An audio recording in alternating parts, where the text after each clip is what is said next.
भाई good afternoon. सास बहू और सेंसेक्स के आज के इस एपिसोड में आप सबका स्वागत है। गुरुवार का दिन है, हफ्ते का आखिरी सास बहू और सेंसेक्स। मदद करने के लिए एनएवी इन्वेस्टमेंट्स के आशीष बहेती साहब पुणे से लाइव जुड़ते हुए। वैसे आपके आने से पहले एक डिबेट छिड़ा हुआ था, ये एनएवी है कि क्या बोला डायरेक्टर साहब आपने? नैव इन्वेस्टमेंट है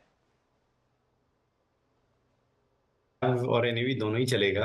आप लोग क्या बोलते हो? आप जब बोलते हो I am Ashish Baheti from NAV, director साहब एनएवी, वो एनएवी कैपिटल में लिखा हुआ है ना, कैपिटल में हो तीनों जी। तो एनएवी इन्वेस्टमेंट। और एनएवी के पीछे कोई लॉजिक था क्या?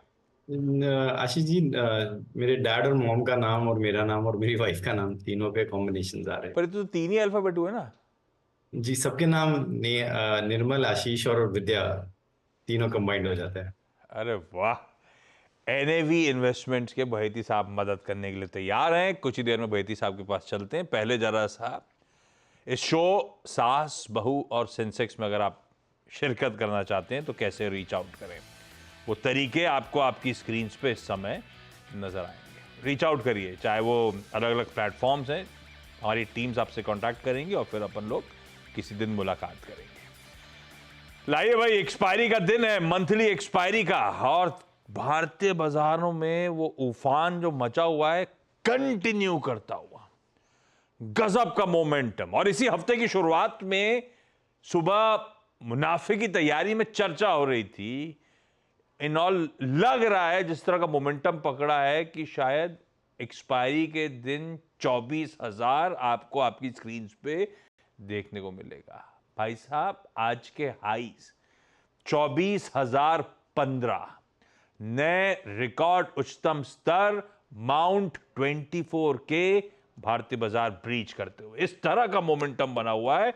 और निफ्टी बैंक भी 53, निफ्टी बैंक का इंटरडे प्लीज स्क्रीन पर रखिएगा, वो देखिए आप 53,000 के स्तर वो भी पार करता हुआ। आज के इंटरडे हाईज 53,180 के, आधे परसेंट की सेंसेक्स निफ्टी मजबूती के साथ इस समय कामकाज करते हुए। आज का निफ्टी इंट्राडे फिर दिखाएगा वो ग्लोबल संकेत आज फिर मिले जुले थे, तो आज फिर वो शुरुआत थोड़ी सी ठंडी सी हुई, थोड़ा शुरुआती डिप्स आया और उसके बाद फिर एक तरफा मूव दिन के उच्चतम स्तरों पे भारतीय बाजार अब इस समय कामकाज करते हुए। और ये मंडे से ऐसे ही टेम्पलेट वर्क कर रही है। मंडे को शुरुआत में गैप डाउन हुआ था, 23,350 गए थे। मंडे के 23,350 अब आ गए 24,000 थर्सडे की दोपहर में। मतलब बेसिकली एक्चुअली 3 ट्रेडिंग सेशंस में ये इस तरह का मूव बना है भारतीय बाजारों में। 350 और 40, 750 पॉइंट, 650 पॉइंट उछाल सिर्फ 3 ट्रेडिंग सेशंस में। और ये जो 1000 पॉइंट की 23 से लेकर 24,000 की जर्नी है, ये one of the fastest journey है। जब खैर जब ऊपर की स्तरों पे आते हैं तो वो जर्नी मैग्नीट्यूड छोटा होता है, 1000 पॉइंट कहने के लिए होते हैं, परसेंटेज वाइज ठंडा पड़ जाता है, लेकिन सेकेंड फास्टेस्ट है ये। और हमने वो 3-4 तारीख को जब काउंटिंग डे था, वहां से तो क्या मूव्स बन गए भारतीय बाजारों के। काउंटिंग डे का लो मेरे ख्याल से था 280 का, शायद 280, तो और भी तगड़े मूव्स आए। 21,280 की बात कर रहा हूं मैं, वहां से इस तरह के पावरफुल कमबैक किया है। और कोई ना कोई अलग अलग कॉन्स्टिट्यूएंट मदद कर रहा है। हैवी वेट पिछले हफ्ते से मोमेंटम की कमान संभाली थी बैंक निफ्टी ने, और बैंक निफ्टी में था वो एचडीएफसी बैंक, जिसको लेकर सारी तस्वीर बदलती चली जा रही थी। इवन मंडे को भी वो एचडीएफसी बैंक था जो ड्राइव कर रहा था। बैंक्स अच्छे मूव्स के बाद अगर लग रहा था पस्त पड़ रहे हैं, तो दूसरा रिलायंस इंडस्ट्रीज ताड़ के खड़ा हो गया। अपने आप में एक सेक्टर, अपने आप में हैवीवेट, तो एचडीएफसी बैंक के बाद रिलायंस मदद कर रहा था।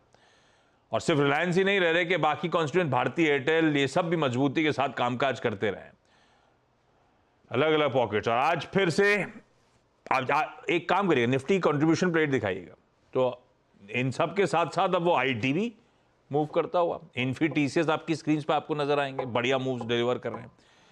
तो we are firing on all cylinders. हाँ, ये जरूर है कि लार्जली लार्ज कैप्स तक इस समय के मूव्स रिस्ट्रिक्टेड हैं, क्योंकि मिड कैप, स्मॉल कैप्स आज भी जैसे डिक्लाइंस के फेवर में है, मार्केट ब्रेथ एडवांस डिक्लाइन दिखाइएगा तो 4:5 का रेशियो है डिक्लाइंस के फेवर में। ठीक है, ये पॉकेट्स अच्छे मूव्स के बाद कंसोलिडेट कर रही है और जो लेगार्ड्स थे लार्ज कैप्स अब वो आउट परफॉर्म कर रहे हैं।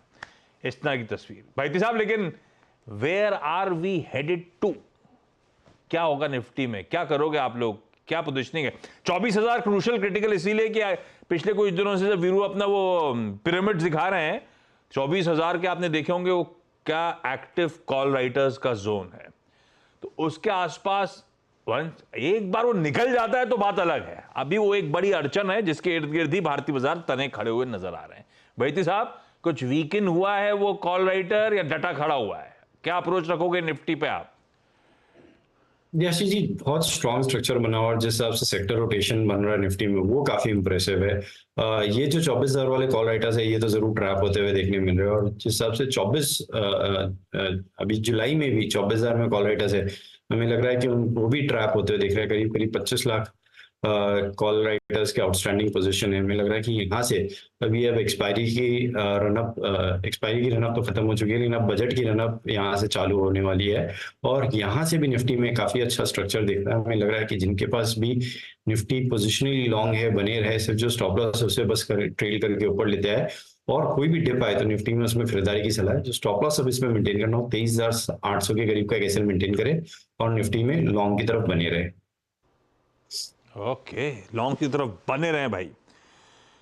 बढ़िया मूव्स, बढ़िया उछाल देखने को मिल रहा है। बस ये 24,000 के राइटर जैसे ठंडे पड़ेंगे शायद और फ्रेश इंपटस यही देंगे, फिर देखते हैं। खैर, अब आइए आगे बढ़ा जाए। अच्छा, ये देखिए क्या ब्यूटीफुल प्लेट डॉक्टर साहब ने रख दिया आपकी स्क्रीन पे। प्लेट दिखाई डॉक्टर साहब आपकी, कमाल दिखाई है। ये इंट्राडे चार्ट, निफ्टी के एक्शन और नीचे वो कौन से दिग्गज स्टॉक्स जो इस समय निफ्टी की वेटेज के लिहाज से मदद कर रहे हैं। ब्यूटीफुली एक्सप्लेन्ड एक ही प्लेट में। चलिए, सवाल जवाब के सिलसिले की शुरुआत कर रहा हूं बिना समय वेस्ट करे। आज हमें अहमदाबाद, रायपुर और लखनऊ जाना है। अहमदाबाद से शुरुआत कर रहा हूं। हेतल मैम स्क्रीन पे। हेतल मैम नमस्ते। हाय, नमस्ते। कैसे हो आप? और आपका पहला सवाल आज के लिए हेतल मैम। हाँ, अच्छी हूँ। हेतल मैम, आज का पहला सवाल भैती साहब के लिए कौन सा? भाई हेतल मैम नहीं हूँ, उसकी सास हूँ। तो फिर आपको किस नाम से बुलाऊं? रमीला। रमीला मैम। हाँ, रमीला बा। ओ, तो फोन हेतल मैम ने करा था, बैठाया सासू माँ को। हाँ। अरे वाह, तो आप करते हो कि हेतल मैम दोनों ट्रेड करते हैं? हेतल मैम रोटी पकाती है इसलिए। क्या बना रही हैं खाने में? रोटी साग, कैरी का रस। ज्यादा याद मत दिलाओ आप। रमीला मैम, पहला सवाल कौन सा? हाँ बोलो। मेरा पहला सवाल है, मैंने IRCTC लिया है 80 से 1020 के भाव का लिया। अब मैं क्या करूं? लंबी अवधि के हिसाब से लिया था या ट्रेडिंग वेडिंग के लिए था? लगभग मामला ठंडा पड़ गया। 2 साल चलेगा, 2 साल तक चलेगा। तो बढ़िया है। भैती साहब, टाइम का इशू नहीं है, सही जगह पे सही चीज ली है कि नहीं ली ये जानना है। अभी छोड़े के रख ले। हाँ भैती साहब, सुन लिया आपने, बताएं क्या करें। आशीष जी, चार्ट स्ट्रक्चर तो अच्छा है बना हुआ है। IRCTC का जरूर गिरावट देखने मिली थी थोड़ी सी 3 तारीख को, और उसके बाद एक अच्छा रिकवरी देखने मिला है। स्टॉक 20 डेमो पे अपना थोड़ा सा कंसोलिडेट कर रहा है। मुझे लग रहा है कि वेल प्लेस्ड है ये वापस फ्रेश ब्रेकआउट दिखाने के लिए, तो होल्ड करने की यही सलाह रहेगी। इसमें जो स्टॉप लॉस है उसे ट्रेल कर ले और 960 के करीब का एसएल रखे इस पोजीशन में और बने रहे ऊपर की तरफ। हमें लगता है कि इसमें 1100 और 1150 तक के लेवल्स इजीली देखने मिल सकते हैं। होल्ड करेंगे मैम। 1100 1150 तक की तैयारी है। राजिम डिस्ट्रिक्ट रायपुर छत्तीसगढ़ से अनु शारदा मैम। अनु मैम हाय, गुड आफ्टरनून। अनु मैम, राजिम में क्या करते हो आप? राजिम में सर मेरा कपड़े का शोरूम है यहाँ पर। अरे वाह, ये फैमिली बिजनेस और उसमें लॉन्ड्रीज डिपार्टमेंट मैं संभालती हूँ। ओह, टू गुड। और राजिम मार्केट कैसा है? बढ़िया मार्केट है? बहुत अच्छा मार्केट है सर। अरे वाह। तो कब से आप स्टॉक मार्केट में एक्टिव हो अनु जी? सर इसमें तो आए मुझे 5-6 महीने ही हुए हैं। हाँ। अभी अभी आए हैं सर। और बट एक्सपीरियंस अच्छा है। हाँ। अच्छा, पहला स्टॉक अनु मैम कौन सा? सर मेरा पूरा पोर्टफोलियो ग्रीन चल रहा है। एक ओलेक्ट्रा में मैं फंसी हुई हूँ, मतलब ज्यादा वाली फंसी हुई हूँ ऐसा लग रहा है। 1954 में लिया हुआ है सर, और 90 शेयर है, तो इसको कब तक होल्ड करें जिससे मैं प्रॉफिट में जा सकूं? नजर न लगे, एक्स ऑफ ओलेक्ट्रा सारा पोर्टफोलियो बढ़िया ग्रीन में है।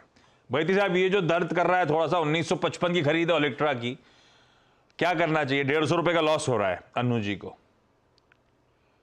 जी आशीष जी, टाइम देना पड़ेगा क्योंकि बहुत अच्छा रनअप देखा था हमने ओलेक्ट्रा में, स्पेसिफिकली जनवरी 23 से ऑलमोस्ट जनवरी 24 के जो जोन है उससे 1 साल के पीरियड में करीब करीब 4 टाइम्स हो गया था, और उसके बाद से थोड़ा सा कंसोलिडेशन हुआ है। 2000 का जो इसका जोन था वहां से इसने कंसोलिडेशन चालू किया है। अभी ऊपर के लेवल पे कंसोलिडेट कर रहा है। हमें लग रहा है कि इसमें एक फ्रेश ब्रेकआउट जो देखने मिलेगा, 1950 जो इनका भाव है उसके बियॉन्ड निकलता है और सस्टेन करता है, तो इसमें एक ब्रेकआउट सस्टेनेबल रहेगा। तो होल्ड करें इस पोजीशन को। हमें लग रहा है इसमें वापस इनके फ्रेश जो हाइज थे, एक 2200 का जोन है, वो इन्हें देखने आराम से मिल सकता है। जो स्टॉप लॉस इन्हें मेंटेन करना है वो करीब 1700 का एसएल मेंटेन करें इस पोजीशन पे। ओके, लखनऊ से Priyanka ji. Priyanka ma'am, good afternoon. Priyanka ma'am, आपकी पहली क्वेरी। गुड आफ्टरनून सर, कैसे हैं? बिल्कुल ठीक। सर मेरी क्वेरी ये है कि मैंने एपिग्रल शेयर लिया है, 1300 पे लिया है 25 शेयर्स। अब मुझे इसको होल्ड करना चाहिए कि कब तक इसको होल्ड करके रखें या निकाल दें? एपिग्रल के 1300 की खरीद 1350 पे चल रहा है। बैती साहब, चार्ट्स क्या कह रहे हैं? आशीष जी, चार्ट स्ट्रक्चर तो अच्छा बना हुआ है इसका, और स्टॉक में पिछले 3-4 दिनों में जरूर गिरावट आई है थोड़ी सी, लेकिन 20 डेमा के नीचे नहीं स्लिप हो रहा है। और जिस हिसाब से सेटअप बना हुआ है, हमें लग रहा है इसमें वापस 1400 और 1440 तक के लेवल्स देखने मिल सकते हैं। होल्ड करने की सलाह रहेगी। जो स्टॉप लॉस इन्हें मेंटेन करना है, एग्जैक्टली जो इनका भाव है, बाइंग प्राइस 1300 का जो जोन है वहीं पे एसएल रखे और बने रहे इस पोजिशन में। अच्छा, मैं रमीला मैम के पास जाता है इतने में, वो भी अब स्क्रीन पे है नहीं, मेरे ख्याल से रोटी बन गई है। तो अन्नू मैम के पास चलते हैं। अन्नू मैम, आपकी अगली क्वेरी कौन सी? अगली इंक्वायरी सर होंडा पावर पर। होंडा पावर मैंने लिया है 2546.99, 30 शेयर है सर, और इसका टारगेट क्या है? इसके में प्रॉफिट करें कि होल्ड करें? बढ़िया मुनाफा हो रहा है, 1100-1200 रुपए पर शेयर।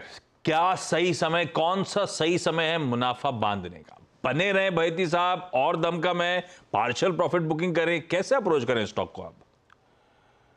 जी आशीष जी, चार्ट स्ट्रक्चर काफी अच्छा बना हुआ है, और जिस हिसाब से स्टॉक अपने ऑल टाइम हाई के क्लस्टर में ट्रेड कर रहा है, हमें लग रहा है यहाँ पे इन्हें थोड़ा सा प्रॉफिट बुक कर लेना चाहिए। और बाकी जो पोजीशन है उसे सिर्फ ट्रेल करके एसएल ऊपर ले आया, करीब 3600 के करीब का एक एसएल रखे और पोजीशन में बने रहे। जिस हिसाब से स्ट्रक्चर बना हुआ है, स्टॉक अपने ऑल टाइम हाई के पास ट्रेड कर रहा है, तो ऊपर रेजिस्टेंस एरिया कुछ भी नहीं है, और हमें लग रहा है इसमें 4000 और 4300 तक का जोन इन्हें जल्दी देखने मिल सकता है। तो होल्ड करें 3600 के स्टॉप लॉस के साथ। प्रियंका मैम, हमारा अगला सवाल एपिग्रल के बाद। जी सर।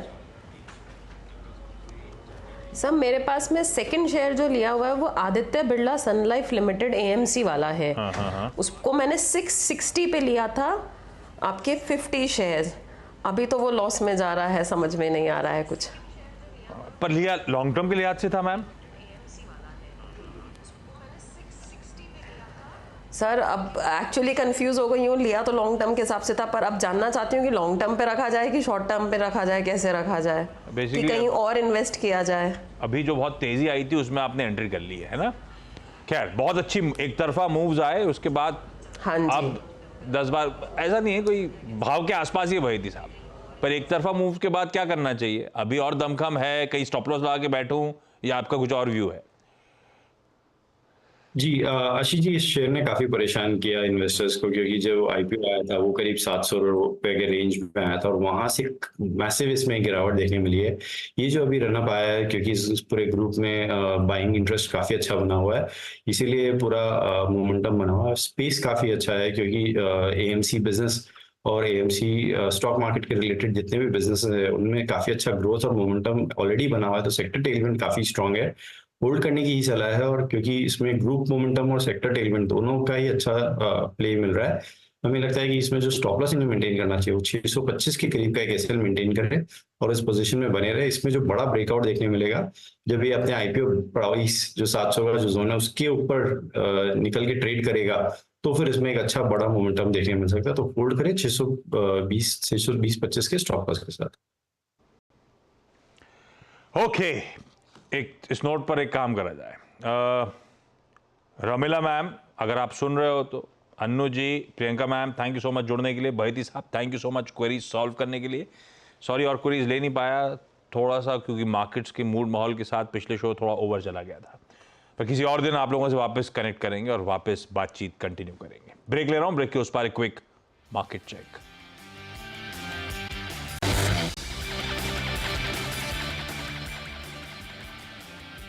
चलिए भाई, ब्रेक के बाद आप सबका स्वागत है।